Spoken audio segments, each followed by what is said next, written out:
Hey guys, welcome back here to the Fishing Teacher, and appreciate you guys checking out today's video. And guys, the topic we're going to dig in today is why bass suspend, and sort of some things about how you can catch those suspended fish. I think this is a mystery to a lot of people, but I'm sort of going to put it in some simple terms and sort of like explain to you when and why they suspend and some different techniques I like to catch them with. So we're going to get into that in today's video. Also, guys, before we get started, thank you very much for everybody that has taken time to hit that subscribe button here to the Fishing Teacher.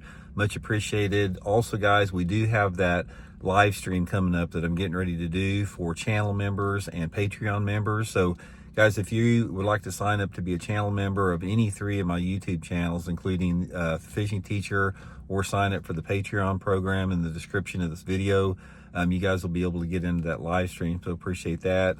And guys, also thank you very much for everybody that's been using all the links I put in my video descriptions to support the channel. Really appreciate that too. Okay, guys, suspended bass, man. This is something that's been around for a long time. People have known that bass do this for a long time.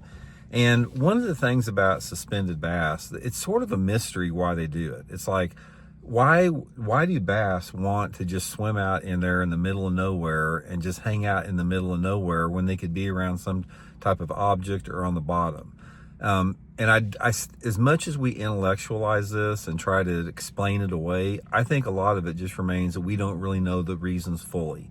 Now, you can say, for example, there's two things that come to mind as far as intellectually why they do it. Number one, bass will suspend a lot of time in the summertime once a thermocline forms on the lake, because the water below the thermocline level a lot of times is pretty poor oxygen levels, so the fish will move up off the bottom and suspend above that thermocline. That's one thing.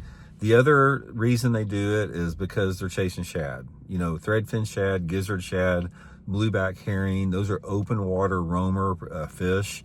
And a lot of times bass just follow those shad. That's what they do for a living. They just live following shad. And I think that there are some bass, and maybe even schools and wolf packs of bass, they'll find a big shad school, and they live with that shad school, and they follow that shad school wherever they go. So say, for example, they found this big ball of shad, giant ball of shad, and you got 2 or 3 bass that live next to this shad school. They might be in 20 foot of water one day, 100 foot of water the next day, suspended different depths down, and they just swim along with them. And once in a while they come up there and grab them a shad, and the shad sort of scatter and go crazy, and then everybody goes back into the same routine. They regroup, and the bass just start swimming with them, and they don't eat them all the time. They're just, it's like they constantly have food right at the ready there, and that's another reason.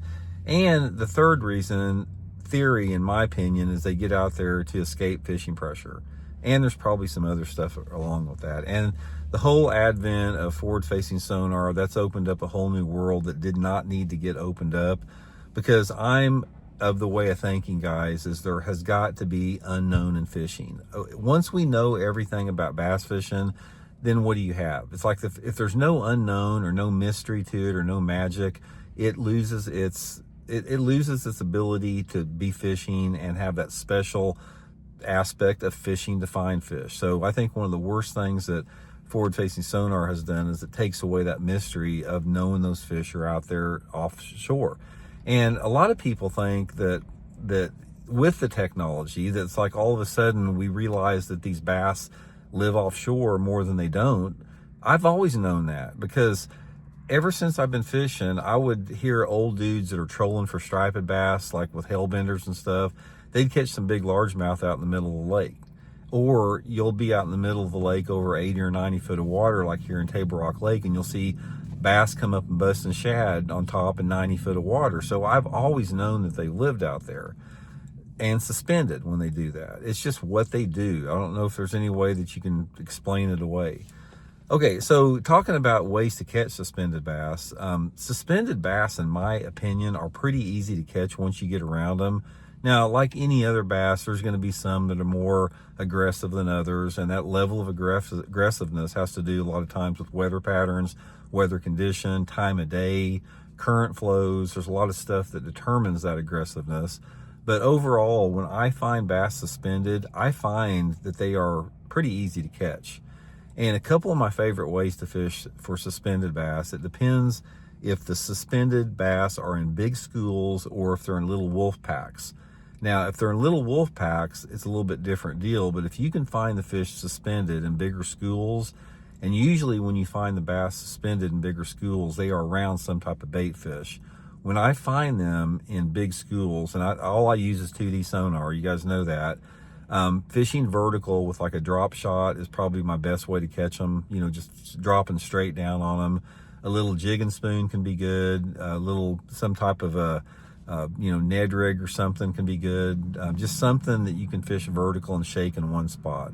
Out of all the baits, my favorite one is probably a drop shot. And I'll tell you one little trick on the drop shot, guys. Try it. Take a 4-inch Zoom finesse worm and bite it off at the egg sac where the bait's only like 3 inches long, 2.5 or 3 inches long, and then nose hook it. I catch a ton of fish on that setup there. Now, if you're dealing with wolf packs, little bitty wolf packs that are cruising around, a lot of times those wolf packs will suspend in shallower water. So the big school that I'm talking about that are around shad balls, those are the fish that are usually out in water 25 feet or deeper, 25 to 80 foot of water. But the wolf packs, they tend to suspend in water less than 20 foot deep. And most of the time they suspend in two different type of places. They suspend on points, or they suspend in those ditches or guts. In other words, the ditch or the gut is about halfway back in the middle of a cove. That is considered a ditch. And a lot of times those bass will suspend out there in those little wolf packs. And the wolf pack bass, the best way to catch them is either a jerk bait or an Alabama rig, for sure.